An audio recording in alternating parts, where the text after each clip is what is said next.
And welcome back to another edition of Woodsy's Club Tour. And I've got none other than three-time premiership winner, my good mate, Scotty Sorensen. How you going, mate? Good. Yeah, on cloud nine, Woodsy. It's been good, the last week. How, Sober now. How are you feeling? Like you've had time to soak it in now.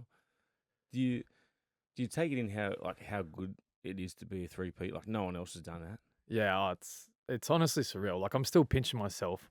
Like obviously people ask, like, how's it feeling, three-time, all that sort of stuff. And honestly, it's surreal, man. It honestly hasn't sunk in yet. And it's just been unreal. Such an incredible feeling. Well, we can't wait to hear a bit more about it, but we'll get back to that later on. But firstly, we always talk about how we first met. You know, whenever I do an interview with a current player. Yeah.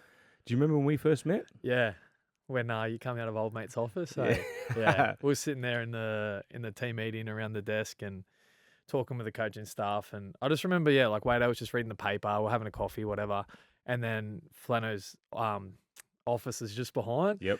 And you literally just open the door and walk out, and we're all like, "What's he doing here?" And then you're like, "Oh, hey guys, how you going?" or whatever it was. So I think that was probably the first encounter. It was a bit. That was a bit. It's weird. funny, because it was like there was talk I was going to come, wasn't going to come, and then I got told to come down and had a meeting with Flano, and then I walked out, and I think was it the spine meeting? Yeah, that's it, or something boys? like that. Yeah. It was a meeting or whatever. I remember just seeing yourself, Chatty, and then Wade. I was like, hey lads, how we going? Yeah. And the next thing you know, we're in New Zealand. Next literally day. That week, basically. Yeah. And then I was rooming with Ara, but Big Sora come spend a fair bit of time in my room. Yeah, and we got to know each other, eh? Yeah, 100%. Because we were just across from you. Yeah. And those the rooms where the doors are just open between or whatever. And I was like, I might go and have a chat to the big fella and whatever. Because, you touched on you went to school with my brother and all that sort of stuff. So I was like, go and have a chat to the big fella, and a little bit of a fanboy there for a second. Oh, then we had a few coffees along the we way. did, bloody oath. Yeah, 100%. And it's been good fun. Next thing you know, we're roomies together. Yeah. Ordering eggs and toast eggs at and night. toast, And all that put stuff. the baby oil on your big rig. Oh, please. Something I do miss this I day and didn't age. see that one coming. But anyway, so we'll talk about a bit of your career. So local junior, Cronulla Sharks. Yeah, local junior, Cronulla Caringbah Sharks. And, I've noticed something down there as well. The scoreboard, what's its name? The Scott Sorensen scoreboard. Yes. Yeah, so it's a nice touch. It's pretty special. And obviously I have Huddy down there now, my oldest, running around under there. So, it's pretty special, man. It's cool. And you come through all the grades, the 20s, obviously Harold Matt's SG Ball. Yeah, Harold Matt's SG Ball at Cronulla. I only played like one or two games between the grades. And then, led into 20s and et Any cetera. boys play first grade? That I played with, I think it was just Michael Leisha at the time. Oh, yeah, Leish. And there might have been one or two more. Oh, obviously, like leading in, we had like Sione Masima. Who else was there? Panani, Minimalili. Oh, yeah. So those sorts of Beautiful. boys. And then you crack it in 2014. Yeah.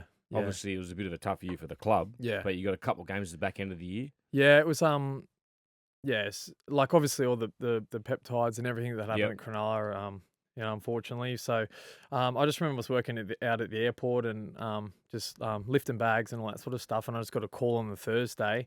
Listen, mate, you're making your debut this week. So I was just like chipping away in New South Wales Cup. Wasn't, doing anything special. Just enjoyed playing footy. Yep. And then, got a phone call that I'll be making my debut. Who was the person behind the phone call?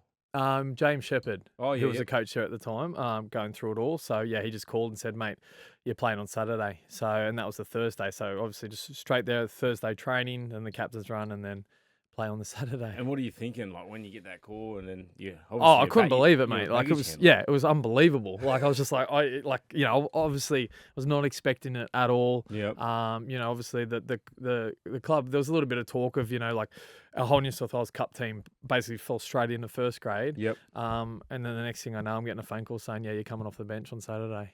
And I was like... Do you remember anything from the game? That we got beat. But look, man, like obviously a special moment playing with your best mates and all that sort of stuff. And obviously, having family there for your debut, obviously under the circumstances, but.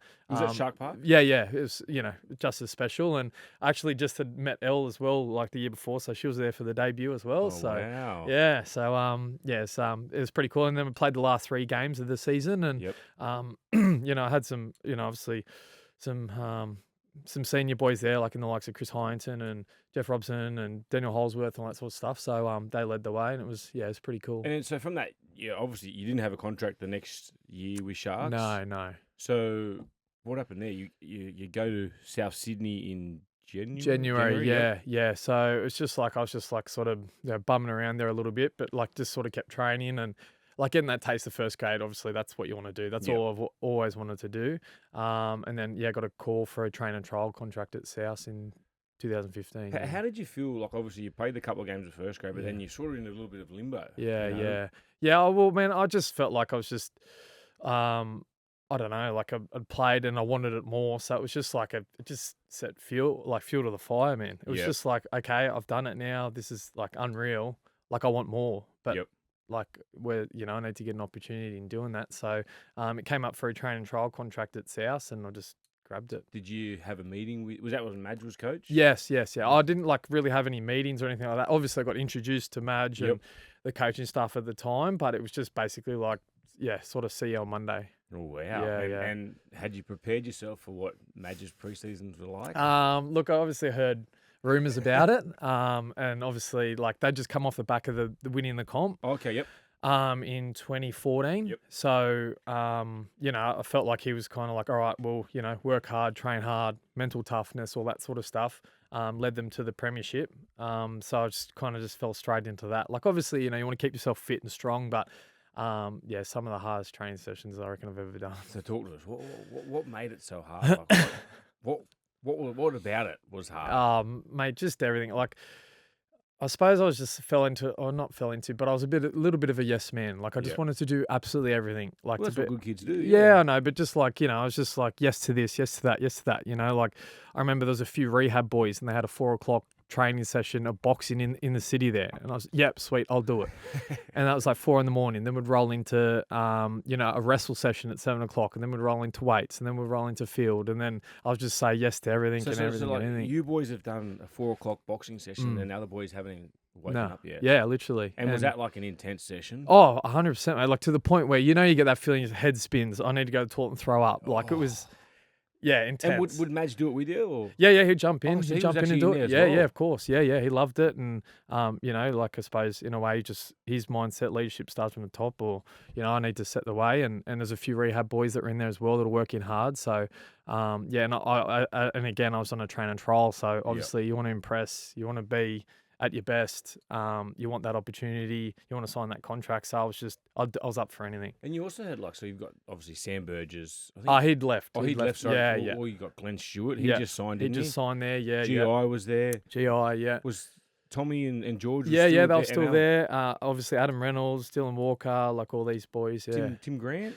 Tim Grant was there. Yeah. How was it? Like you go from obviously Sharks to had a lot of players who were out with the scandal when you debuted, and then mixing it with those big boys each week in, week out. Did you learn much from those? Oh, 100%. Yeah, definitely. Like, obviously, like I touched on, the training was hard. Like, I was walking away from sessions, like with my eyes hanging out and like, just absolutely battered and bruised. But, you just thought, okay, like if I want to be at that level and I want to play at that level, and all these guys that you just mentioned are at that level and they've just come off the back of winning a comp. So, I was just like a sponge and just trying to take it all in. And like GI, oh my God, he's the captain at the time, and obviously Sato as well. And, I was just going, how good's this, the position that I'm in, Oh, it's unbelievable. Yeah. I've played with GI before, mate. My God, it's a freak of nature. Unbelievable. Does, Unbelievable. And then so obviously that year you didn't obviously crack the first grade, but you were around.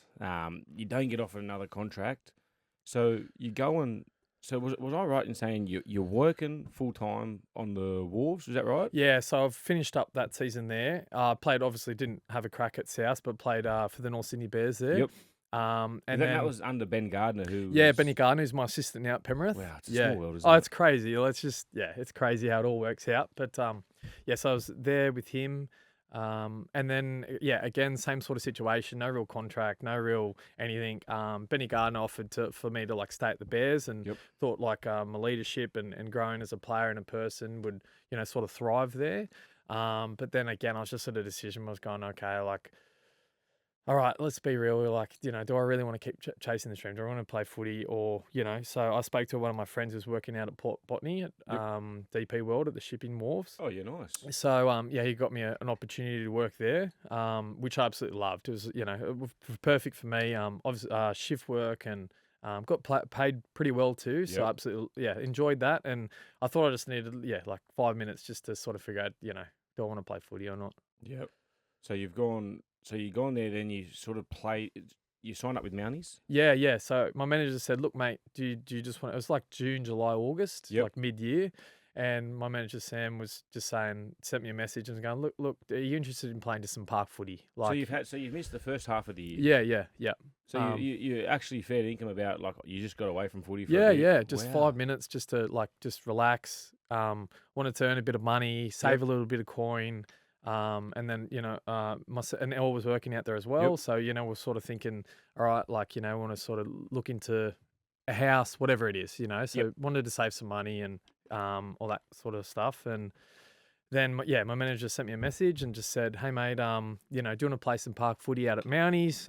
We can get you some cash payments and just enjoy playing some footy again." So I was just open for that and went out and started playing for the Mounties. Well, I'm glad you enjoyed it, mate, because It's good fun. honestly, you could have been lost to rugby league. Yeah, Could yeah, have just been sitting on the wharves. yeah, literally, Wow, that's yeah, just so yeah. far. Like it's only the start of your journey, and geez, you've gone through so much already, man. Yeah. So you got that opportunity at Mounties, and then you have a great back end of the season. Do you Yeah. feel like you love it again? Like not that you fell out of love, but do you feel like being away from the game for that period of time it really gave you the Oh, the very much so. fire? It just like sort of made me like remember like, oh, like I love this game. Like I Yep. love doing it. I've always been into sort of, keeping fit, weights, staying strong, all that sort of stuff. But then it was like giving you the purpose behind that training Yep. and then I had a few mates who were out there playing as well. So it was just kind of like playing with your mates again and like sort of, refreshing why you play the game and why you love it. No, it's a great attitude to have, and I know obviously when I play with you in times. We could be going through a tough trot, and you walk around with a smile on your face, and you go, "Mate, we could be digging holes, Yeah, or we could literally. be on the wharves, working there." So, and then so you have a great back end of the year, and then you get offered a contract with the Raiders. So Yeah.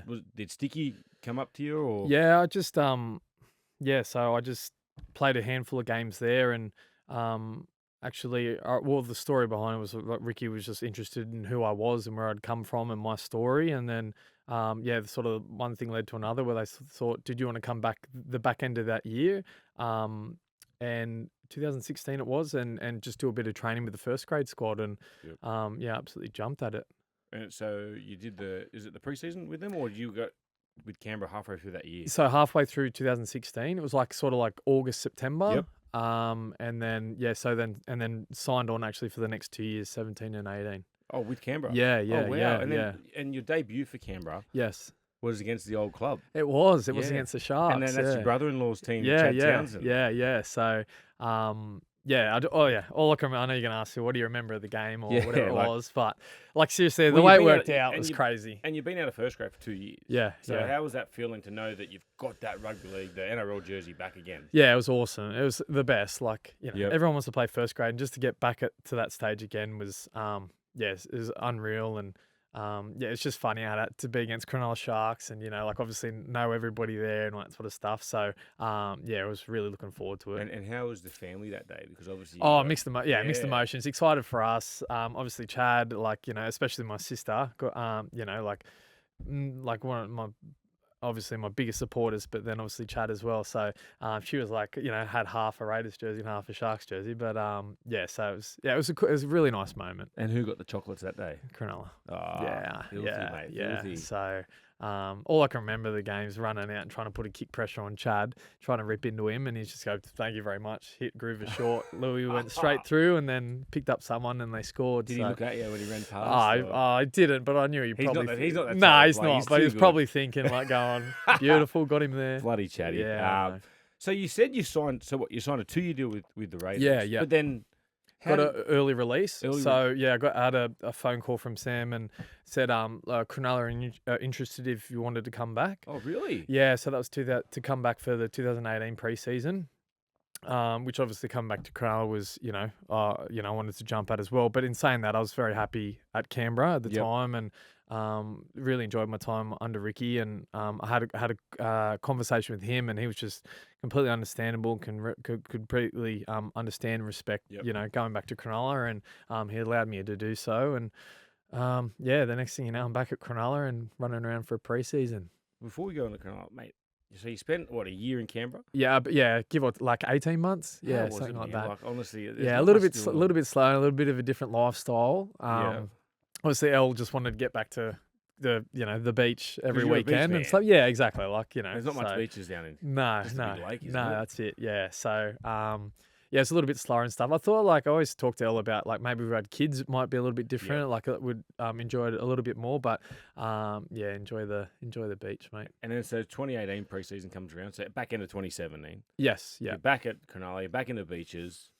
How is it the first day when you go back? Is it same feel as when you were there in 2014, or was it? No, you could completely tell how Yep. much the club had grown, and Yep. obviously staff had moved on and come in, and like players as well. So it was like a first day of school again. It was just Really? like I can't believe I'm here. Like, this is crazy, like this is pretty cool. Get all your kit. And Yeah, it's it's like, oh, back at the Sharks. Like, this Oh, is mate. mad. Yeah. Were you a Cronulla Sharks supporter growing up? Yeah, 100%. Oh, That's all so- I knew. Like, my mum being a Shire girl, so Yep. that's all I knew was the Cronulla Sharks. And then so obviously the year starts off. You're in Newtown at the start of the season. So what year was that? 18. 2018, Yeah, yep. Newtown. Yeah.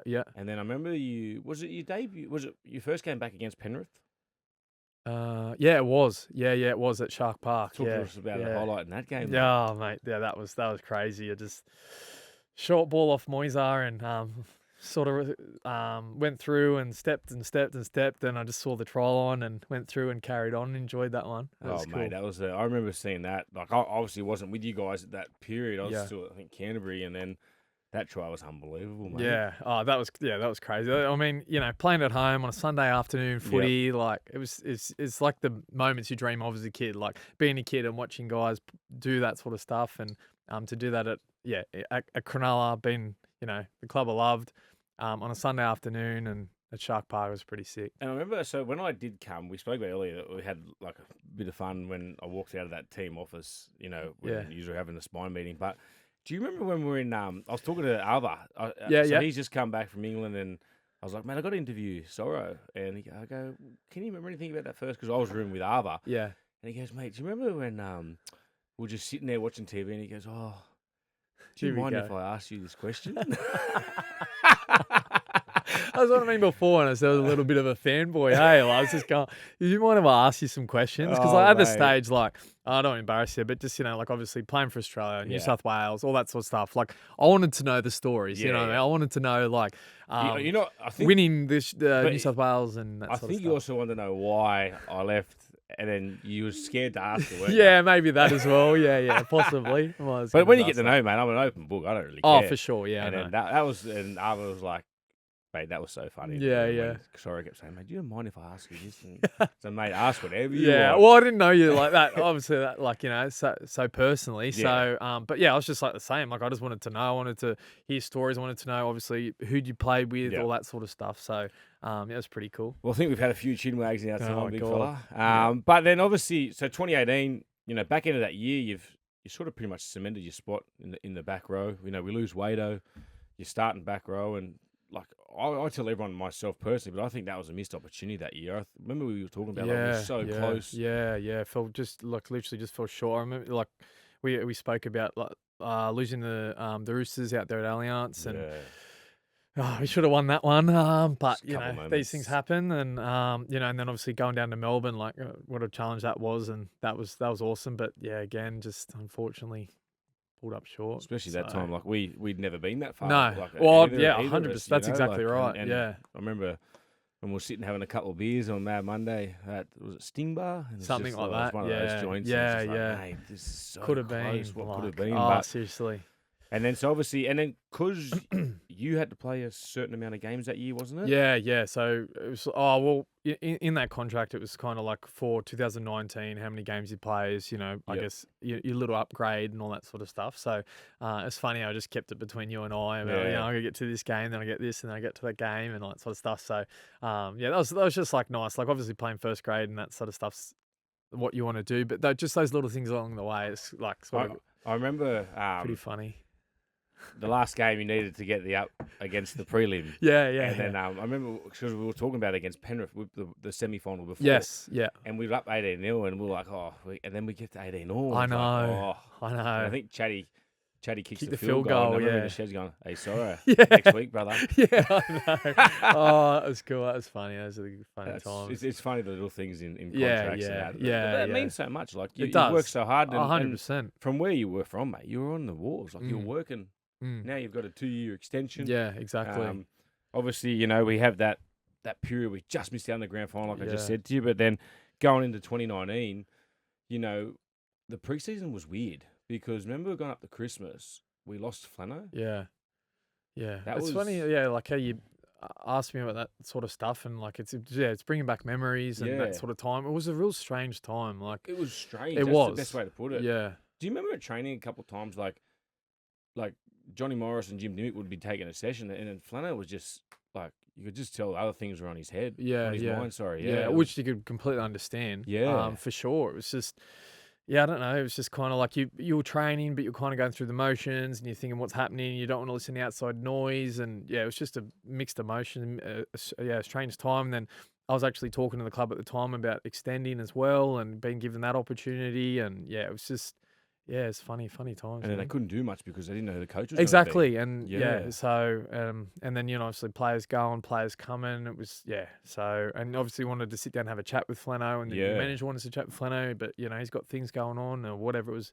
And the club, obviously, as well. So, I think you just know, it was just, strange time, man. And it was hard because Flano, you were part of Flano's plans too, and then he gets thrown out, and that just throws a big spanner in the works, doesn't it? Yeah, very much so. And like we're talking about extending and staying and all that sort of stuff, and then that kind of got put on hold. I'm sure I wasn't the only player at the time. Like it was the club was in a tricky situation. So then it just kind of all sort of came to a stop, really. And then obviously we have John Morris comes in, and everyone's got different plans. For sure, you only limited to 5 games that year, I think. In 2019, yeah. But you probably don't say it as a huge highlight, but you captain the reserve grade squad and you win the premiership there. Yeah, and like to be frank, like I know you're saying, it was such a cool moment. It was like the feeling of going back to the Mounties and playing footy and enjoying again, and how passionate those Newtown fans are. Like it's just next level, like it was so awesome. And, got to play with, a few of the boys and, like Jason McHugh comes back or goes back and you know what I mean? So Greggy Eastwood play as Greggy Eastwood was playing there as well. And, obviously Toby Rudolph and Blake Brayley and, Ronaldo and Sione and all these players that have gone on. It's just like such a cool experience. Really, really cool experience. You mentioned a couple of those names. One name in particular, Toby Rudolph. Yeah. What was your first thoughts on Toby? Because I've had Ronaldo in here, like we've spoke about it, and everyone's got a different opinion on Rudolph. Yeah, I feel like at the time I just wasn't unsure. Different character. I didn't know how to take him. I didn't know if you had a conversation with him, if he was coming or going, or he was just so out there and such a big personality. And I was just like, where I'm a little bit of sort of structured and like to do my own thing, or it's just crazy, like different personality in the environment, So, I was a bit like, I might keep a little bit of distance from him, But it was hard for him as well. Very much so, yeah. The poor bugger, he was like by himself in rehab and just on his ACL. And then, he was trying to get like involved in the group and belong and all that sort of stuff. But I just remember one day when we went for a coffee at Rushy's there, him and I, and just sat down and just sit there and talk and have a chat with him and get on his level, or like for him to get on ours. Or I could never get to his level. I was going to say his level would be quite hard to get to. Yeah, for sure. But if we could get it halfway to his level, 100%. And then like he honestly, I was just like, oh, like you're the man, like you're a legend, like good bloke. And you could tell like how much of like a family person he was. Yeah, like surprisingly, like, bro. Like like obviously his mum's massive, his brother, all that sort of stuff. And I felt like I sort of related to that side of him as well. Yep. And then obviously him coming back and playing with him at Newtown, I was just like, like he's a good he was bloke, like the character. spark, Yeah, 100%. Like he was a man. For me, I always say to everyone about Toby, don't judge a book by its cover. 100%. Well said. Because that's a good way to put it. One of the greats. He is. He's a legend. So obviously, so you get that. The premiership, you beat Burleigh in the in the state final. State final. Yeah. So and just the two 2 weeks in a row. It's just And how you crazy. won those 2 weeks in a row. Yeah. The chip and chase. The Billy chip and McGulius. chase. Unbelievable. It was crazy. It was literally like just like copy paste, like He's 2 like weeks in a row. He'd already be a Hall of Famer for Newtown. For sure. Jets, I'm he? sure there's a statue down there somewhere. Peter Shamaracel or something. They love him there, don't Yeah, they? yeah. So then obviously 2020 comes around. 2020, yeah. Did you have a contract? 19 was your No, last year, wasn't it? Yeah, last year, yeah. Because I remember 2020, you were just training on your own, Yeah. waiting to get something, and Yeah, then yeah. weeks went by, and then one day you just pop up to training. Yeah, yeah. So I was like, talking with the club at Cronulla in 2019, just saying, look, I'd obviously love to stay, Yep. and all that sort of stuff. And then, again, it sort of fell into that window of, am I going to stay here? Am I not? What's going to happen? What's going on? And then, it's just like a little bit of a delayed sort of time there. So I started after Christmas again and rolled in and got an opportunity just for the year with Cronulla again for 2020. Yeah, because I remember a couple of times driving to training and I'd see you running around. What oval was that? Sylvania, the running track there. Yeah. And you just had the headphones in and running away. Yeah, Mate, yeah. It's a credit to you because a lot of, obstacles you've had to jump so far in your career, mate, and we still haven't even got to the highlights of your career yet. But, mate, you've worked so hard and you've had so many, opportunities where you could have just said, nah, I've had enough. And, you've got a great job in the wharfs. Yeah. And you could have went back there. But, mate, love the work ethic. Yeah. Oh, I don't know. Would you, as like you were at the time and are now, like you just love the game. Yep.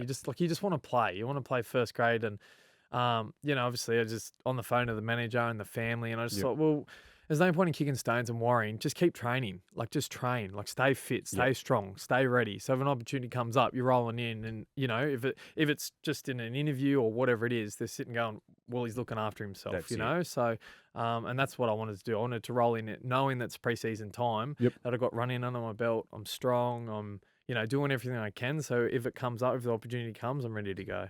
Yeah, it's a great attitude, mate. It's a great mindset.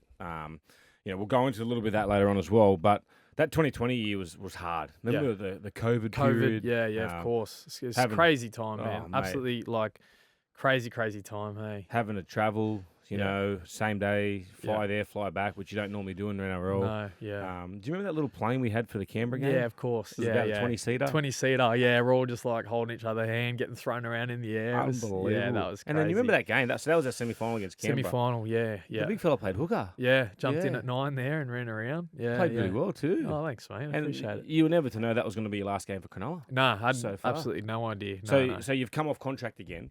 Yeah.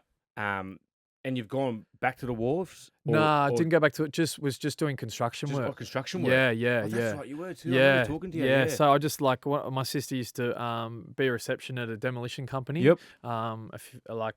Before that time, and she just always had the number, and I just gave them a call, and they said, yeah, man, like if you want to come do some demolition, like let's do it. Were you doing night work there? I was as well. Yeah, so it's just like all different. It was all over the shop, different sorts of work, and obviously I had Huddy at the time as well.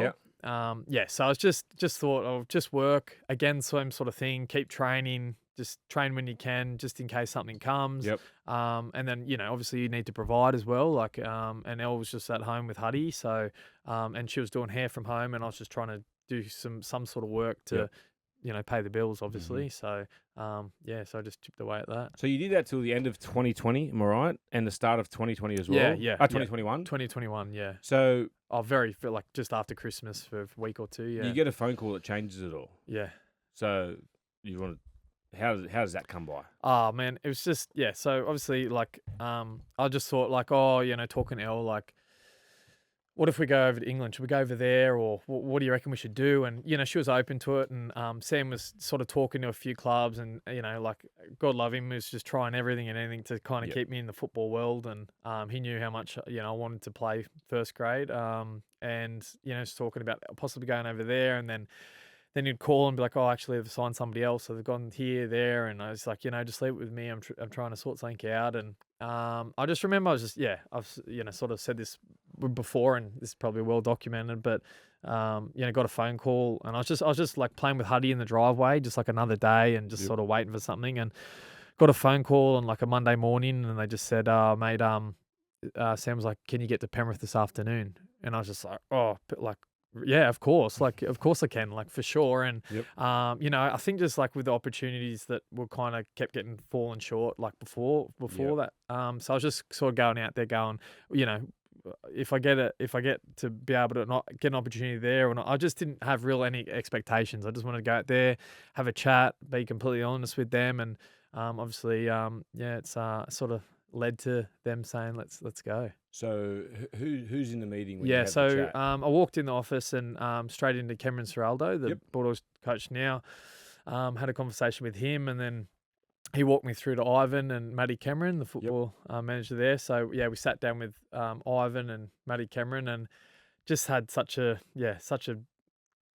honest conversation. I was just completely honest. I knew, I wasn't a spring chicken, so had to be honest about that. And I was just so clear that if you were going to give me an opportunity, I wasn't, not going to go after it. I'm going to grab this for two hands, and that's all I'm asking for. No, I think that also comes down to what you said before, your mindset, keeping fit. Yeah. You didn't rock up looking out of shape. Yeah. You look at you now like you're as fit as anything, but it's a credit to you and your work ethic. What was it about Ivan that made you want to, go there? Well, for starters, you could just see like the team and the culture. Yep. Obviously disappointing for them losing it that year. Yeah. But just like their camaraderie, like their energy, their just like you could just tell their connection as a team. It was just so attractive. You're like wanting to be a part of that. For first and foremost, and then sitting down with Ive, I just felt like he's cool demeanor. He's just honesty. Even just like a little sort of laugh, light-hearted joke, and like that sort of stuff. And just the way he was explaining his culture and his team, and that sort of stuff. And I was just, I don't know, it's just something about it where I was just like, man, like I'd run through a wall for this bloke if he gave me an opportunity. And so he offers you a 1-year deal. Yeah. Yep. So got home that afternoon and got a call from Matty Cameron saying, all right, I'll see you on, I don't know, Tuesday or Wednesday or whatever it was. Like, come in and you'll start with us. And, congratulations, you're a Panther. And I actually got a little bit emotional, to be honest, because I wasn't, as I said, I wasn't really going in there going, like, I'm going to get this or whatever. It was just, it was just surreal, man. And then, and then I got the opportunity to go and start training with Penrith. And, it was just crazy. What crazy. were you thinking the first day? Like, you're nervous? Oh, man, of course. Like, it felt, again, like just, butterflies, nervous, walking through the hallways. And then, obviously, like, you walk past Nathan, Fisher Harris. I'm like, well, dude, he's a scary dude. And then, like, all these players. And then they just come off the back of a grand final. So you want to set the bar really high for yourself. And, it was just unbelievable, man. It was just, so cool. And, straight into training. It was, everyone was just so welcoming. And is there anything you remember from that first day? First person you bumped into? Not really. I remember my first day of training and I was just like going, oh my God, like now I know why they're successful. Now I know why they are where they are. You know, I was going to ask you that. What's the difference with the clubs you've been at? Mate, it's just the standard of training, the accountability on each other, the repetition, it was just so many things, mate. And obviously the coaching, their systems they had, like, mate, it took me a good 6 weeks, 10 weeks, something like that to understand their system and how they worked. And, mate, I was, driving to and from and was just mentally exhausted as much as physically. Like, it was such a challenge. And, it was just, mate, it's unbelievable. And then, so you start off in the New South Wales Cup competition? Yep. Yeah. And then you finally get the opportunity to... Yeah, so I played the first 8 or 9 games in New South Wales Cup. Again, Woodsy, just going, how good's this? An amazing system. I'm so blessed to be where I am right now, playing first grade again. Even just training with first grade was awesome. And obviously they were going so well and they were successful and they were just killing it that 2021 year. And then, play New South Wales Cup and was just going like, Peter Wallace is the coach, a real cool, calm, collected guy, and really enjoyed playing with him. And then, it came around 9, I believe it was, got an opportunity to debut for the club. And then who's that against? Cronulla Sharks. Yeah, again. Crazy how it all works out, ridiculous. It's insane, honestly. I'll never forget that night. It was a Friday night, 6 o'clock game. Yeah. Scoreline 48-0. Yeah. But, mate, I just remember... I remember watching you that night, and I remember you come off the bench. Yeah. I don't think it was your first carry, but it was the kickoff run you had, and you just flew back into the line.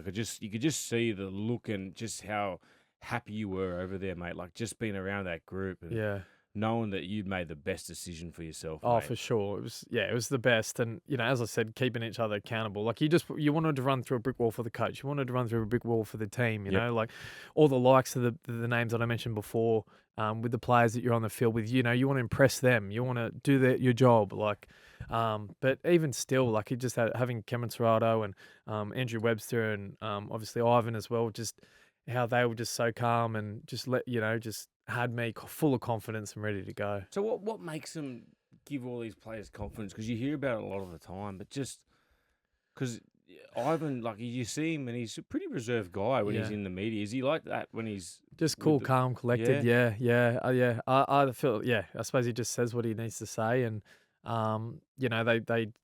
we're just big on making sure we're prepared really well, and we prepare really well, and then if you're prepared well, then you take that on the field and play well. So I think it was I just had full of confidence. I mean, like, come on, man, like look at the players I have around me. Like I'm so blessed, man. Seriously, it's just the best. Honestly, the best. A lot of people look at from outside and they look at your Totos, your Crichtons, Luais and Clearys and think these blokes are arrogant and all this. You hear all the talk, but they just look like they're really confident, in their ability.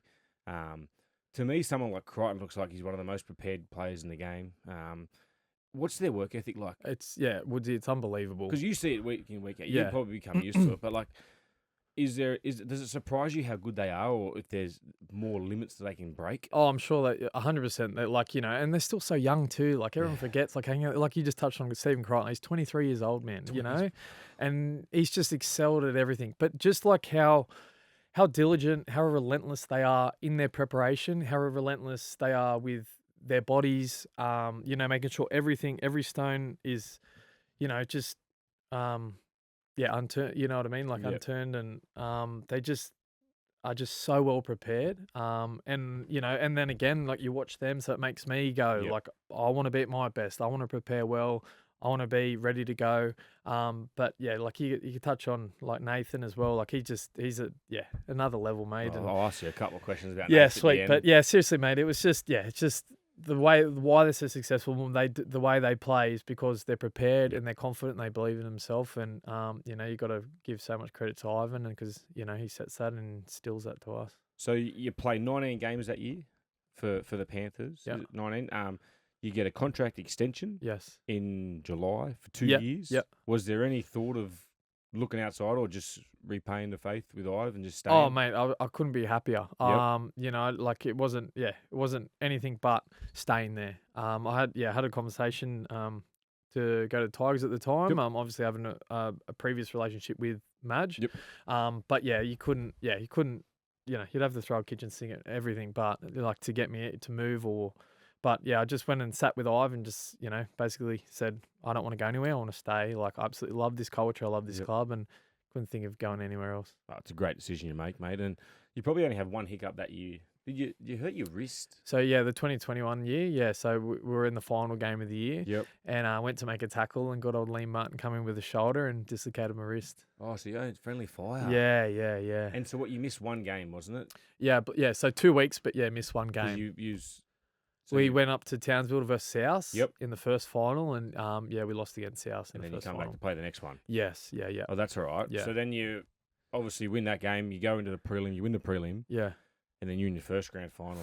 How does that feel? Because obviously, and like the boys lost the final the year before. Yeah. Did they speak about what they need to do different leading to this one? Yeah, mate, like it was just, obviously just making sure we're as present as possible, taking it one game at a time. And like even like look at our side there, like everyone talks about it, but like there's so many people like that were busted, like and they just knew that all we needed was this opportunity to go to the grand final. And it's I don't know, you'd probably have to ask some of the other boys because I wasn't there in 2020, and but you could feel the hunger, you could feel the emotion, you could feel the drive and how badly they wanted this grand final. And I was just so fortunate and so lucky to be part of it, mate. It was surreal. And it was a tough game. How were you feeling the moment Crichton takes that intercept? Oh, mate, I like it was just like like it was like anyone in the stadium up on their feet, just going, what a freak, like it's just the timing. But again, it's his training, his preparation that allows him to be in those situations. And for him to do that, mate. It's one of the biggest play and probably a highlight no one will ever forget. Well, it was crazy, mate. Yeah. Especially coming off Cody Walker, like he had a super final series. Oh, that for year. sure. And even that game, he was having a cracking game too, you know. So the full-time Hooter goes, you win a comp. And one thing, like, obviously you celebrate with your mates, but do you feel like, wow, I can't believe I'm here? Like, at the start of the year, you didn't have a contract. Definitely. Like, exactly. That's exactly it. It was just like, I cannot believe I'm here. I don't think I took my eyes off the ring the whole time. Even though, you know, like we partied and enjoyed ourselves, and just like under the circumstances, you know, getting shipped off to Queensland and being there, like we're very fortunate, very lucky to have such an amazing group, and the partners and everyone was just incredible. And then staying on the Sunshine Coast, like what an amazing spot we're in. But yeah, just under the circumstances and what the club and the team went through the year before, it was just, mate, I was just absolutely blessed to be in that position and be in those shoes. How was it being around the boys every day? You know, did you enjoy that? Loved it. Yep, absolutely loved it. And you know what I've just pushed, you know, and headed towards was just making sure our families foremost were so comfortable and everyone was just so well connected, and just embracing everything about the families coming up and being in the situation we're in, and just everything, mate, and all the staff and all the things that you don't see the staff do behind the scenes with families and all the girls and all the partners. It was just, it was unbelievable. So you win that one, right? So you had a bit of time off. I think we got a bit of extended break because of the COVID year. We go back to preseason. Is there a theme for the group? Because going back to back is so hard, you know, and, you know, you've obviously lost the grand final the year before you got there. You win that one, so you've been in 2 grand finals in a row. How was that preseason? It was just like any other preseason, mate. Yep. It was, the group was just hungry as ever. The group was, you know, wasn't satisfied. Again, keeping everyone so accountable. You know, obviously, like we enjoyed our time off and all that sort of stuff. But it was seriously just hit the ground running, Woodsy. It was 100 miles an hour, and yeah, just the best, mate. Like I just can't see, like, right now, anyone that wasn't hungry, anyone that wasn't ready to go, anyone that wasn't striving for the same goal. And, you know, there was chat about back to back and all that sort of stuff. But at the end of the day, mate, we just wanted to win the premiership like anyone else. I think you got to remember too, in the preseason, I think Kick-Out signs with the Bulldogs. Yep. Coruscant signs with Tigers. It was just how Ivan got the boys, you know, because a lot of time when players do tend to sign a year in advance, they sort of fall away a little bit. They lose that motivation. But what he did to bring the boys together, yeah, mate, it's unbelievable. 100%. And, you know, like, people have touched on how much credit he deserves, and he seriously does, Woodsy. He's unbelievable. And, you know, as you said, just get everybody up again and get everyone striving and all that sort of stuff. But I suppose he just, you know, like, everyone was just trying to be as present as possible, you know, like, obviously the conversation of back to back and all that sort of stuff. But I mean, back to backs, you know, 8-9 months away, you know, so it was just about being where we were right then, and that was in the preseason, and getting our work done. And then, did you notice a big difference in the games that year, where being the premiers, that you're the top of Everest, everyone wants to knock you off? Yeah. Did you notice that every team was coming for you? Yeah, of course, mate. Like, we knew everyone was coming, and we knew that, you know, like, we knew everyone was coming after us. But then again, it just puts back to how we prepare, making sure we're ready, making sure we know how we want to play, making sure, you know, we're ready to go, because, you know, it's just a belief in the group that, you know, if we're playing at our best and we're prepared, then anyone can bring their best as well. And then, so I remember you had quite a fair buffer at the end of the year. So you had a couple of, you know, points in advance from the team coming second. You got to rest all your players last round. You know, going into that first semi, I think it was against Parramatta. Yes, correct. Did you guys feel, you know, that you needed that week off and feel so refreshed for that game one in the first semi? Because, mate, watching that game, you were absolutely on fire. Yeah, for me personally, I was pretty lucky. I actually had a torn calf, and then I had the time off as well. But you'd probably have to ask how the Origin boys were feeling. Yeah. They come off a massive series, and then leading into it again. Yeah, I guess everyone was just fresh, ready to go. We obviously love playing Parramatta. That's such a big challenge for us, and we love it. Battle of the West. So, and again, playing at Penrith at home in front of our faithful was even better. So, everybody was up and ready to go. And then, so you get the week off, right? And a lot of people are going, I don't know if, you know, it's good for Penrith. They've had a couple of weeks off now. They've rested their players last round.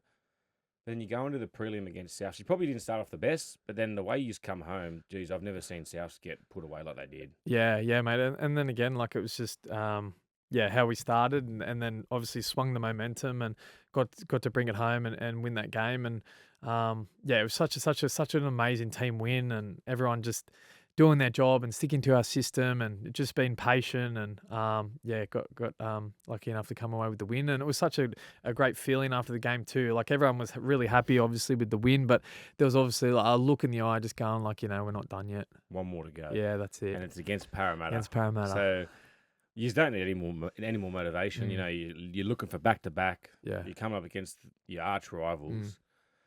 I reckon that first 20, 25 minutes performance is one of the best performances I've ever seen from two front rowers. Oh, mate, weren't they? They were unbelievable. Did you have a feeling that was coming from those two blokes? Yeah, I don't know. You always know they're going to play. They love those challenges. The bigger the stage, the better they go. Honestly, those two, the Bash brothers. But that's Fisher Harris and Leota. Yeah, of course. Yeah, Big Moss and Fish. Mate, they were outstanding. Absolute monsters. Set the platform straight away and went out 100 miles an hour. You got to obviously credit Mitch Kenny there as well, who was in the middle, and he just come shooting out of a rocket and ripping into them, and then obviously he come off for Appy to come on and. Mate, it was just incredible. Again, another credible team performance. And Dylan Edwards, he was just on fire that game. And mate, he had such unbelievable Woodsy. He's a freak, mate. Yeah. And there's a little moment in that game I remember as well. Someone jumps on a grubber, gets a try. Couldn't have been an easier try, honestly. But you got to put yourself in the picture. Yeah, mate. And no, another thing like no one talks about, like Nat gets the ball there and runs across and he puts it on his left foot. Like he kicks with his right foot, just puts it on his left foot. Like grand final, like no worries. There you go, Sorrow. Like go and score a try. And mate, I was just very, very fortunate, very lucky to be at the right place at the right time. And how was that feeling? Like you've scored a try at Acorn Stadium in front of 80,000. Yeah. Like things you dream of, Woodsy, honestly. It was just, crazy. And again, carried on like I always do when I score a try. I just enjoy them and I love them and don't get them too often. So I just thought I'm going to enjoy this one. Oh, I think you did, mate. Yeah. And obviously, so I remember you go and you win the game. You win the game comfortably. That was one of the most convincing grand finals and a great display of the team, especially going back to back. What was it like after? I remember I come down to Cello and I didn't want to pester you, but mate, get with the boys. Yeah. But I just remember seeing the look of joy, not just your face, but everyone in the squad. Like it was just like, we had a goal which we set to achieve, and you have just done it, and you did it easy. Yeah. Mate, it's just again, Ivan, the coaches, like you can't. I know I've said it a few times, but it's just the way they had us prepared, the way they had us striving for back to back and all that sort of stuff. It was just, unbelievable, mate, and enjoying the celebrations. Again, you have, Kikau leaving and Appy and the likes leaving. So, we want to make it special for them as well and going out on a real high note, beg your pardon. And, it was just, the best, mate. Unbelievable. It was well deserved. And then after that grand final, you make selection in the New Zealand squad. Yeah, mate. I just, sort of like there was talk about it, and my manager and my dad and my brother going, what would you think if New Zealand caught? And to be real, I just didn't think I was going to get picked. I didn't I was just like, mate, like if that happens, that's amazing. But I was just thinking, grand final, obviously, just that was my full concentration. And I got a phone call saying that you've been selected for the Kiwis for the World Cup, mate. And that was just like, that was crazy. Who's the first person you rang? My dad. Yeah. My dad straight away. Yeah, obviously calling Elle and letting Elle know that I was about to go away for 8 weeks. She was happy about that. But called my dad. Obviously, him and being from New Zealand and his side of the family and my grandmother and my aunties and uncles and everyone like that. It was just I just remember him coming to my place and he parked in the driveway and he just broke down. He was just he was just overjoyed and couldn't put a sentence together. And because obviously growing up we'd just have conversations of Dane and Kurt representing the Kiwis and my granddad and the like. So and just what do you call it, scrapbooks and articles and all this stuff of them playing for the Kiwis and now for my dad, his son, to represent the Kiwis. It was a very special moment for the family. And mate, you got to remember 2 years ago you're doing demo night shifts. Mate, you've come such a long way. You've got to you must have to sit down and think about, how far you've come in, that short period of time. Not short period, but you've worked hard. You've had a couple of setbacks. And to see where you are now, you've won 2 competitions. You've just made selection in the New Zealand squad. Geez, your old man would have been proud. Oh, very much so, mate. Everyone was very proud. Obviously, like in my family, my siblings, and obviously Elle as well, and everyone, mate. But like I've been very, very fortunate that I've had so many people in my corner along the Yep. way. I've had like obviously like the Andrew Lavells and the Clinton Yep. Hall, the likes have kept me training, and just people away from football as well. That and then the likes of yourself and. With all the Cronulla sort of stuff and mum and all that kind of thing. So, it was just I've been very, very fortunate that I've been blessed with a lot of good people in my corner that have helped me along the way. Yep. And obviously being given an opportunity at Penrith was just unbelievable. And then, I can't, obviously Elle, my number one fan, mate. She's just been every single step of the way. So I've been very blessed and very fortunate to have a lot of people help me along the way. And then so you get your debut against Jamaica. Jamaica, yeah. How was that putting on the? Oh, it was unbelievable, Woodsy. Like, and getting my jersey presented to me with, because obviously we're in England, so we had the Zoom calls in from the family. Oh, and, no way. yeah, so that's awesome. Aunties and my obviously Maurice and Elle and the kids and all that sort of stuff. So, I don't know. It's just it just hit me all at once. For the people that were in the room and saw it, was just overwhelming because as you just touched on saying it then, like my sort of journey and that sort of stuff, and be standing there with a Kiwi jumper and it was so special, mate. And to represent for my Sorensen side of the family was just surreal, mate. And to be given that opportunity, it's something I'll cherish for a very long time. That's unbelievable, mate. I'm sure there's many more to come for yourself. Thanks, big fella. So in comes 2023 preseason. You've had back-to-back premiers and all the talk of the three-peat. This is something that hasn't been done since the Parramatta side of the 70s or the 80s. I can't remember which one it was. But was there much emphasis on that in your preseason, or was typical Ivan just get you around and just say it's another year? Yeah, mate. Like it's so what really, like when we finished the World Cup, so it was like a chat obviously about the World Club Challenge. So we had to come back. Would have been maybe a week or two earlier. And it was basically we were given the option: did you want to come back and play, or did you enjoy your break? And obviously everyone jumped at the opportunity. You want to be part of those games and those occasions. So really, it was just wasn't even really talking about the three-peat. It was more just straight in and let's go win the World Club Challenge. How was that? Because obviously, was it Dylan Edwards that didn't play the club challenge? Dylan Edwards, myself, and Liam Martin. Missed it, might have didn't been. you? Yeah, all injured. Yeah. So how was that? Obviously, you didn't get the result. No. Was it a bit flat for the group because you've had so much success in recent years? Yeah. I don't know about flat for the group. It's probably, obviously very disappointing, as a club, and, just touched on winning the grand final, that sort of stuff. And, that's something we really respected and really wanted to go after, the World Club Challenge and win that and lift that trophy. And fortunately it wasn't to be. But I don't know, it might have been a little blessing in disguise, possibly, that, okay, like we've got to get back to working hard. Maybe it's a little reality check, I don't know, but I felt that at the time you could just feel everyone go like, let's get back to working hard. Did you feel this preseason was a lot different because obviously you're coming off a World Cup, you've won back-to-back comps. I know we keep talking about back-to-back, but this is the first time you've had to have international games at the end of the year, and your squad was just made up of Australia, New Zealand, and Samoan side. Like, you had that many players in there. I remember watching it. Did you feel like the boys were a little bit underdone because you had to come back to preseason a little bit early? You didn't feel as refreshing as you have previously? Yeah, maybe. I'm sure that probably took account, but then again, it's Ivan takes that into account, and obviously having individual conversations, team meetings, individual meetings. Obviously an amazing staff there with Shane Elford and Tommy Lovell and the likes that take everything into account, every single little thing, every single kilometre, every single, lift, whatever it is. So they wanted to give us the opportunity that we were ready to go. So we weren't underdone, we weren't overdone. They knew if you're fit and you're ready to go. Because I remember I tore my calf and I was pushing for the World Club Challenge, and they were basically like, no, we're not sending anyone in there that's underdone. So they fully respected those situations, and, I felt like it was very beneficial for everyone. It might have sucked at the time that you couldn't play. Oh, massively. Like watching that game, like it hurt, very much so. So, and it wasn't to be, mate. So, it was just getting ready for round one. And then so obviously you don't get the result in round one. A lot of people are starting to question mark Penrith already because can they back it up? They've lost 2 games in a row. You've had no Dylan Edwards, who's honestly been. I know Cleary's an absolute like a goat in waiting. But geez, Dylan Edwards is not far behind. Yeah.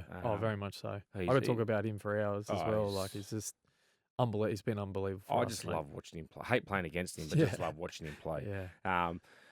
You get to Origin period. Nathan's flying again. Comes back after game one. Obviously, disappointing loss. Tears his hamstring for you guys. Do you think that was a blessing that for Nathan? Because he was copping a lot of flack after that game one. Yeah.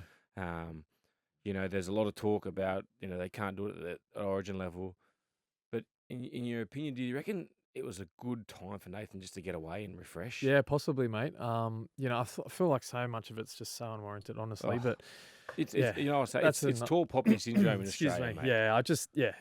It frustrates the hell out of me. But we'll talk about that another time. Yeah. But yeah, look, mate, maybe it was. And we spoke about preparation, we spoke about diligence. The way he handles those situations, and the way he handles his rehab, the way he handles his time learning and trying to improve his game when he's not even on the field, and I suppose sitting in the coach's box, I'm sure that's him getting to look at the game a different way, and the conversations that are happening while the game's going, all that sort of stuff, mate. So yeah, maybe it does. Maybe it does.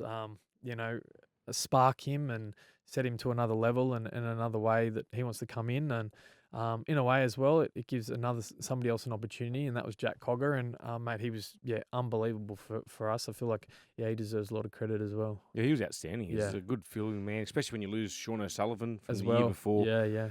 And then, so obviously you lose Cleary. How's the feel around the group? There's a bit of, New South Wales. You've got a lot of New South Wales players. They lose the series.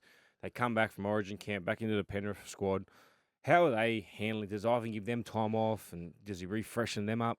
Yeah, mate. It was it was a time where like when we went away to versus the Cowboys. We versus the Cowboys up there, and we're playing. We played well, and all the Origin boys were rested, but we unfortunately didn't have a great second half, and it was just kind of like all right, let's get back to what works for us. What do we need to work on? What do we need to do? And to have all those boys come back after the Origin period, and you feel for them, and you don't know how they're feeling and what they're going through and all that sort of stuff. But when as I touched on, watching from the outside in their culture and the camaraderie and everything, I felt like it was just kind of like.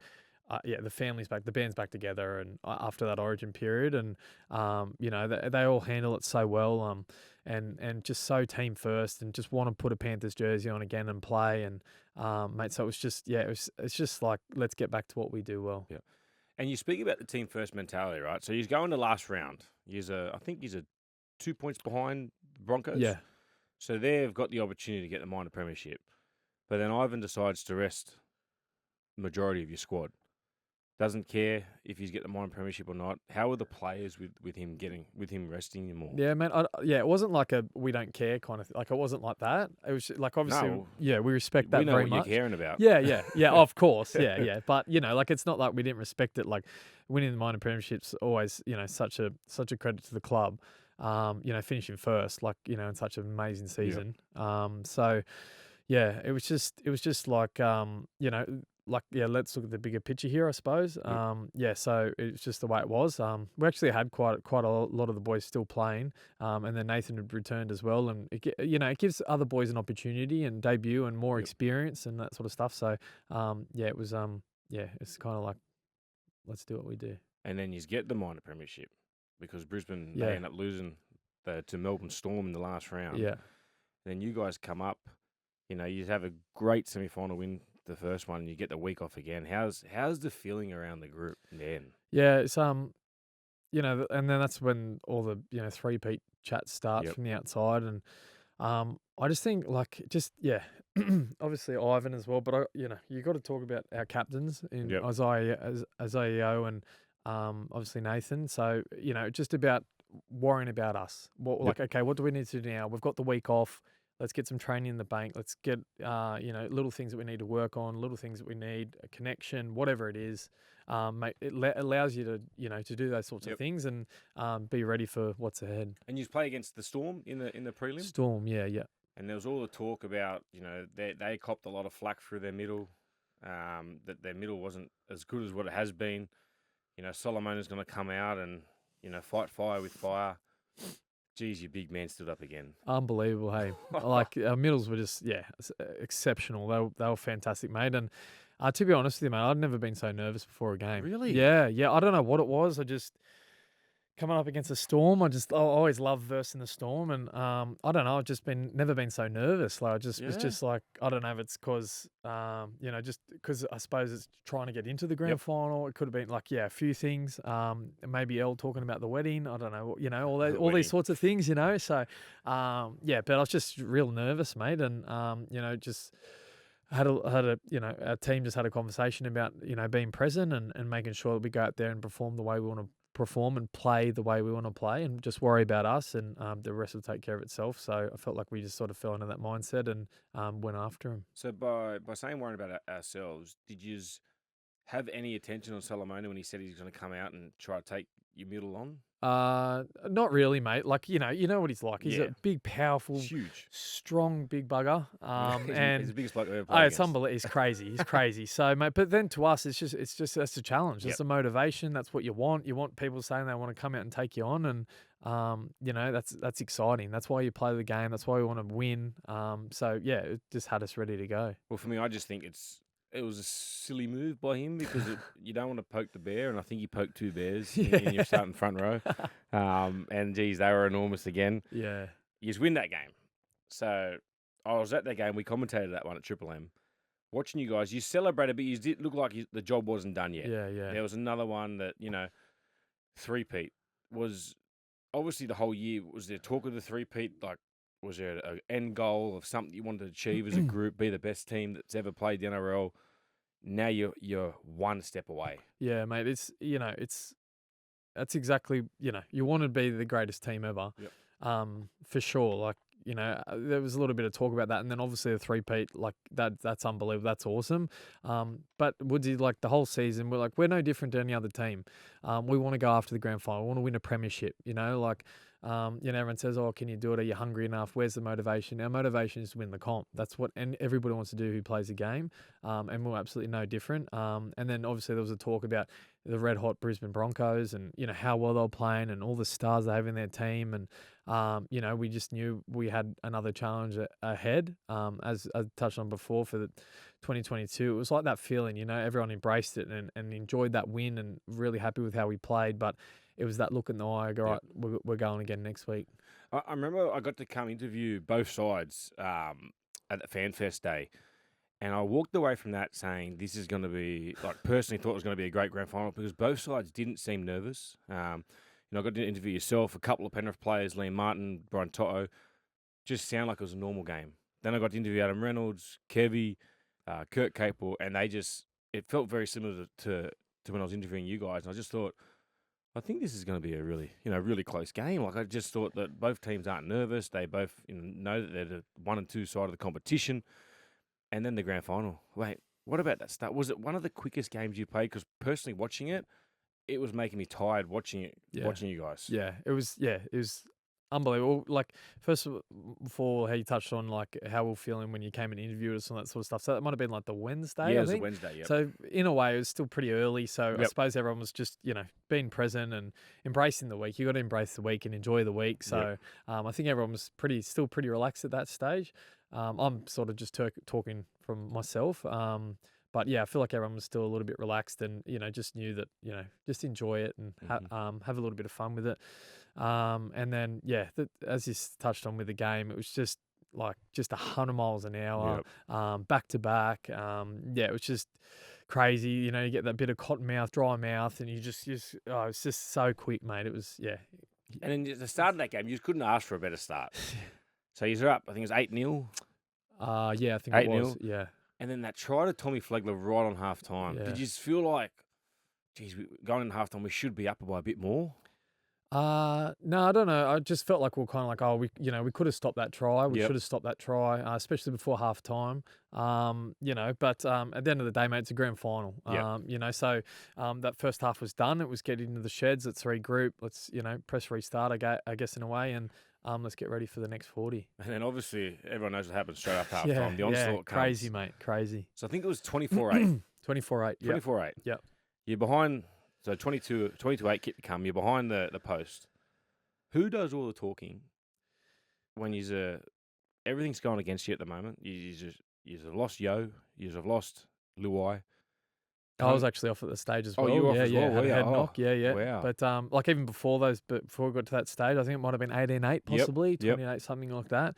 And I suppose honestly I can't even remember what was said behind the line. But obviously you have your leaders in Yowie and Nat, but it might be where Dill discusses because he's from a different point of view from behind there, so he might say a few things what he thinks, and Armada or even myself, or Mitch Kenny, just kind of say what we think, or so it was literally let's get back to our style of footy. Let's get back to playing footy and doing our jobs. Did you? Because the next 17 minutes of Nathan Cleary's game it's one of the best games I've ever seen anyone play.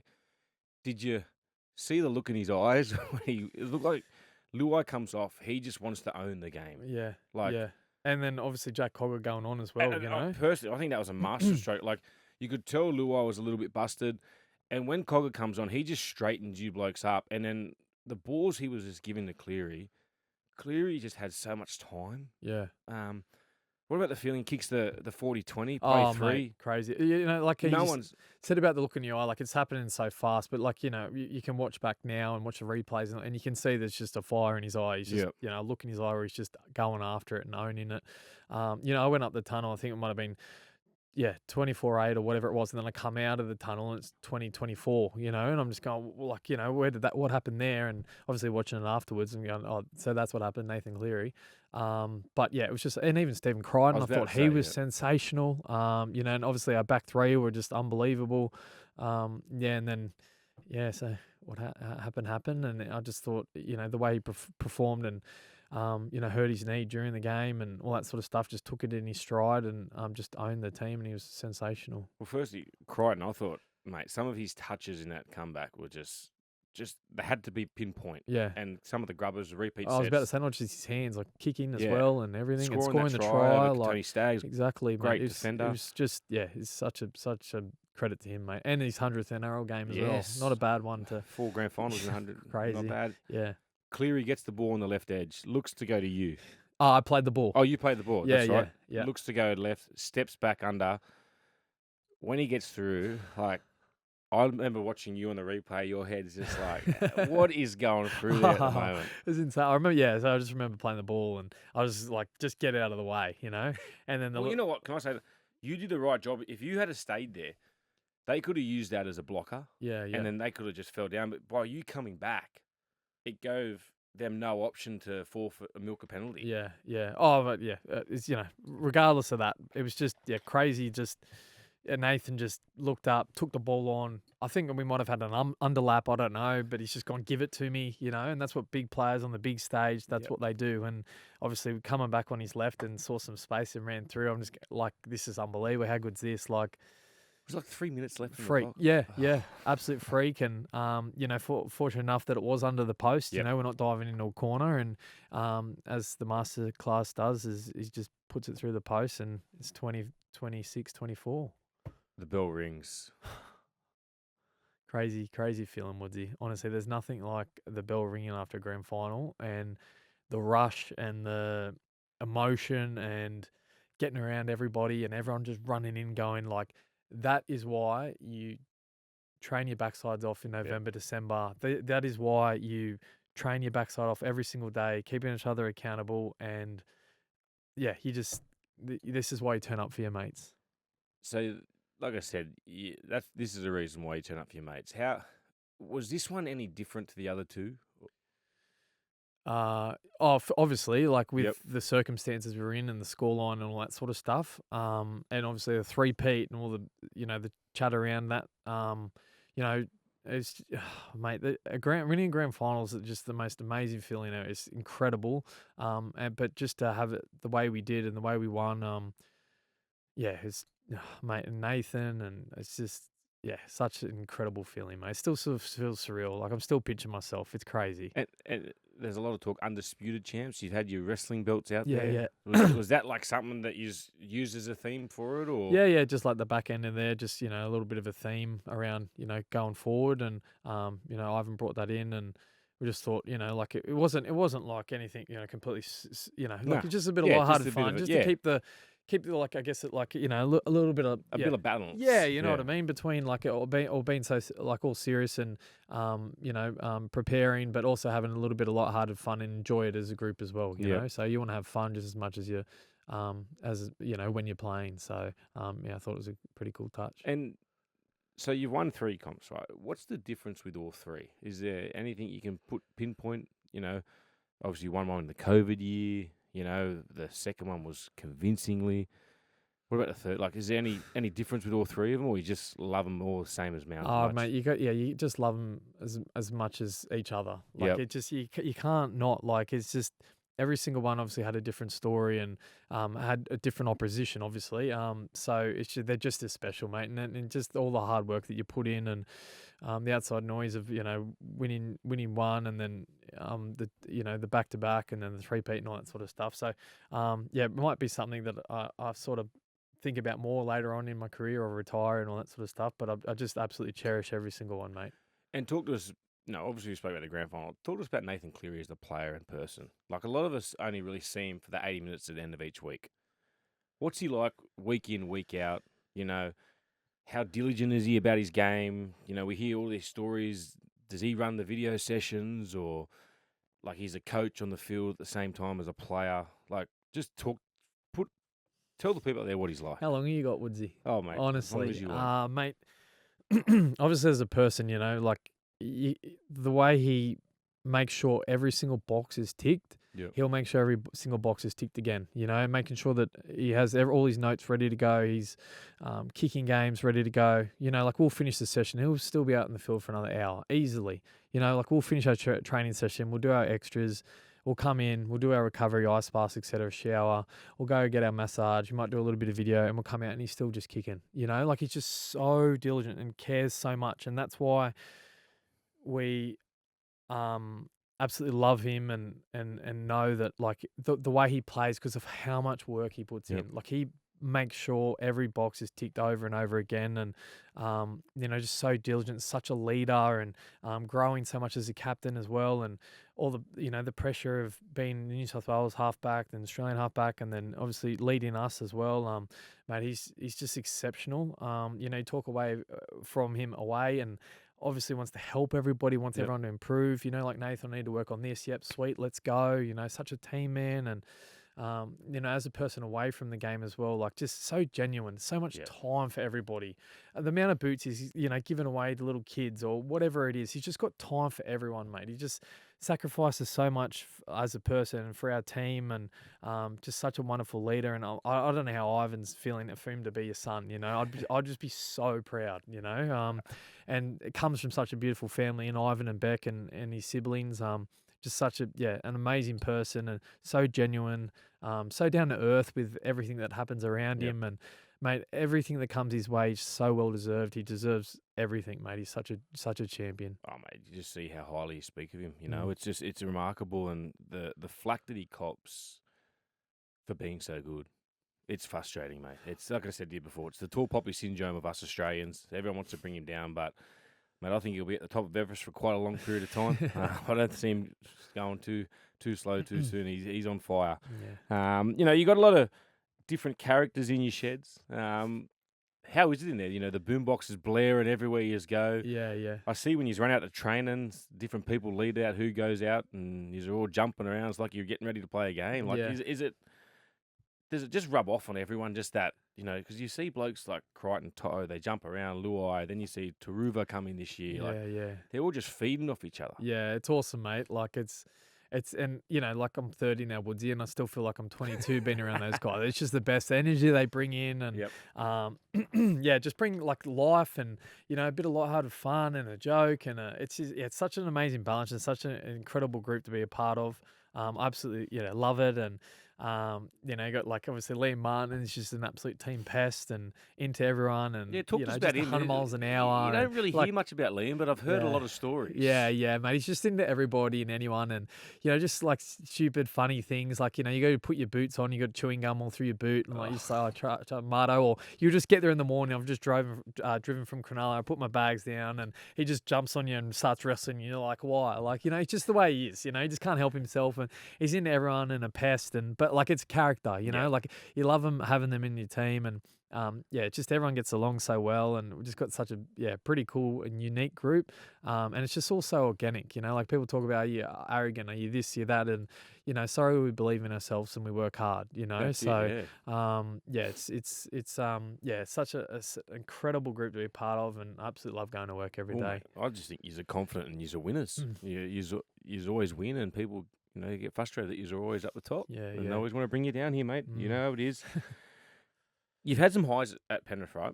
How is that experience with the kids, with Huddy and Reef? Mate, I've been... and Elle, obviously. I've been, so lucky. It's been... Because, you know, one thing before, we used to always talk about it when we're at Sharks, like how good it would be to just take the kids on and do a lap of honour, and, mate, you've done it 3 times. Yeah. It's like just like the first time, obviously, to do it with Hudson, and I wrote it down as a goal. Like, and I used to say to Elle all the time, I'd love to win a comp and walk around the field with Huddy. Like, you see all the people like do it. Like, you see, like, obviously, like, just one off the top, like JT, how he sits there and he's got his little girl and all that sort of stuff, you know, and you're like, that would just be so special. That'd be unreal. And you know, as I just said, I just say to Elle, I just love to walk around the field with Huddy, and I was so fortunate, absolutely loved it in 21, and then again, and then I have little Reef, my little girl, for 22, and then she's there for 22. I'm just going like, this is just a dream. Like, this is just so special, and to get all those photos and all those memories, and to have Elle there with me, who was there for my debut, and now here when everything's going, you know, well, and she's there when things aren't going well, and mate, I'm just so fortunate. And then to do it again this year, like it's. Yeah, as I said, everyone says, how does it feel? And I don't really have the words for it, mate. It's unbelievable, and I'm just so grateful and so fortunate to be in the team I'm in, and to be walking out of the field with my kids. It's just dreams come true, and memories we'll cherish forever. Oh, it's unreal, mate. Something like, especially when you celebrations, like it burns me watching you guys, because we play against you. Yeah. But the thing that I love, and I get goosebumps, me and my wife share, we watch it. We always look out for you and the kids, and it's just the best, mate. Yeah, because I know it's one of your goals, and it was, you know, it's a massive moment, especially as a mate, mate. I'm that proud of you. Thanks, big fella.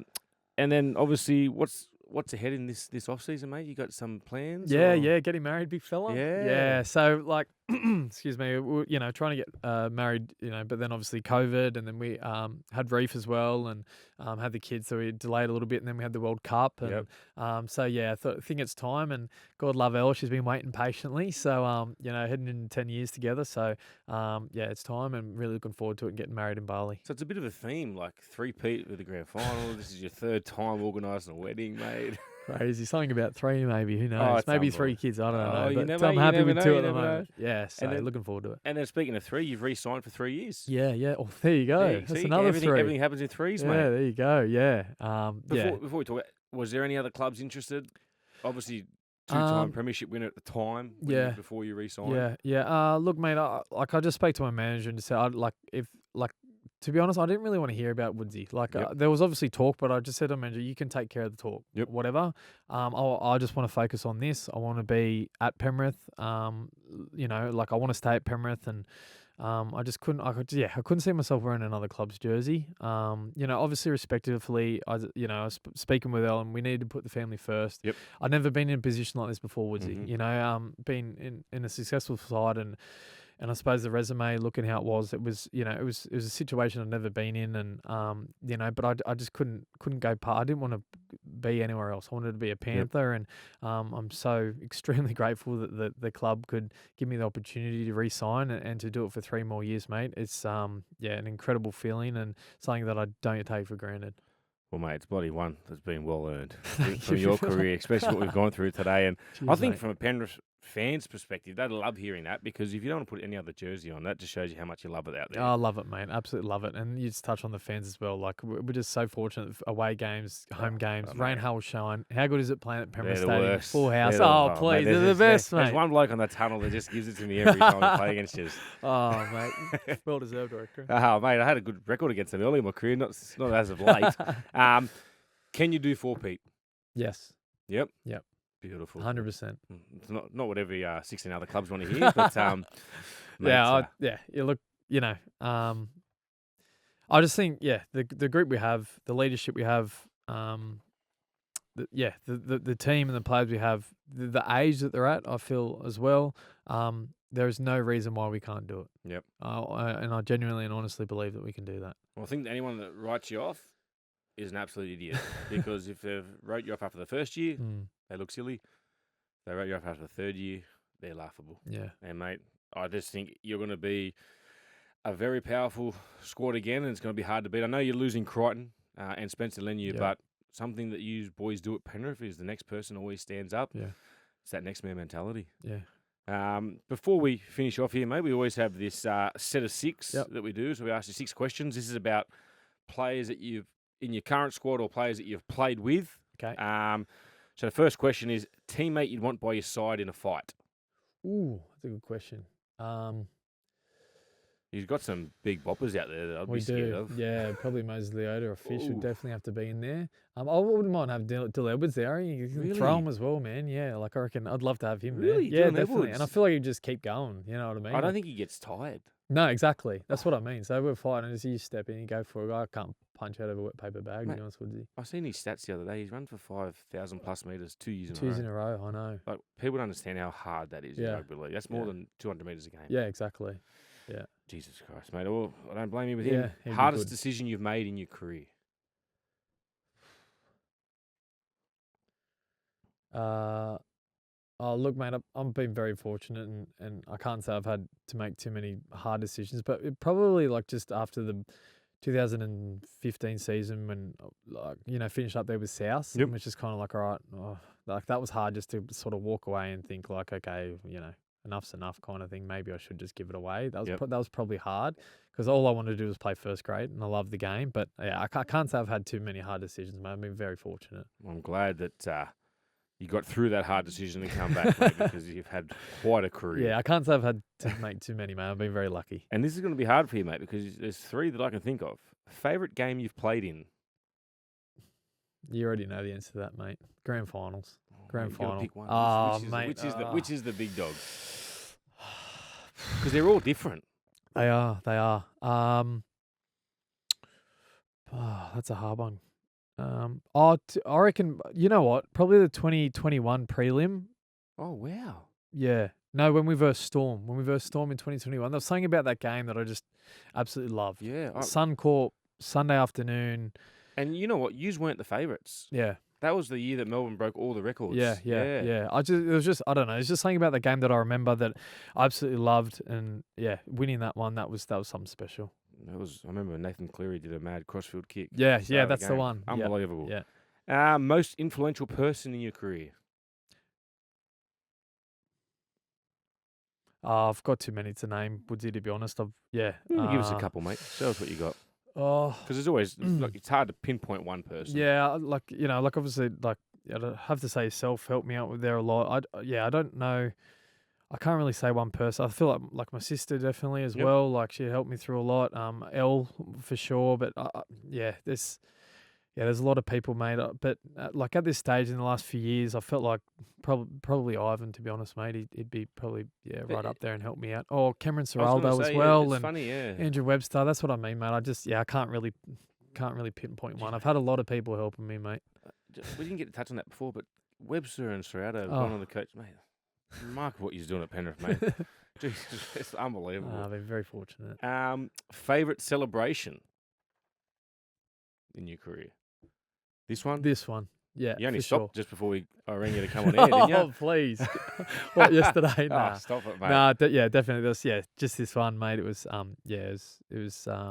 pretty cool. I had just had such a good time, and I felt like the last few years are kind of like, like we're in Sunshine Coast, we had to pack up and go, and then we had the World Cup last year, and then this year just had some time to just reflect and enjoy with the boys. So definitely this year. Well, it was deserved, and if you people out here listening, you hear that little ring of the bells all the time. It's my man Sorrow and his 3 premiership rings. Have they come off since the game, mate? Yeah, of course, mate. Of course. Just listen to you tell me to wear them today. So. No, I did tell him to wear it because I want to show people for socials. And Yeah, I'm very no, proud of my mate to get a 3-time premiership. Very lucky, mate. Yeah, very fortunate. It's still surreal, mate. Looking down at the hand, looking at that, it's still pinching myself. It's something I'll cherish for the rest of my life. That's what dreams are made of, brother. Yeah, that's And it. you've worked hard for it. Thanks, big fella. All right, last question. 3 blokes you'd take on a car trip across the country. Ooh, that's another good one. Oh, mate, the last few years, like I've had the carpool crew. Like obviously I live in Cronulla, so I can't go past going with Jamin Salmon and Matty Eisenhuth. I feel like they would have to be in there. Eisenhuth? Yeah. I played with the Tigers. Yeah. Hey, they would have to be in there. They were He's like talking to a soggy sayo. He's that boring.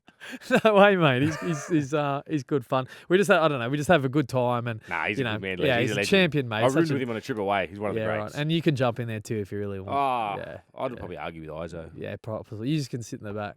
Yeah, sweet. Appreciate it, mate. Yeah. Anyway, mate, thank you so much for taking your time out of your schedule, especially especially organising the wedding. No worries. Mate, we're so happy to have you in here and we appreciate it. And, mate, one thing about this interview that a lot of people will take out is, mate, the resilience you've shown throughout your career.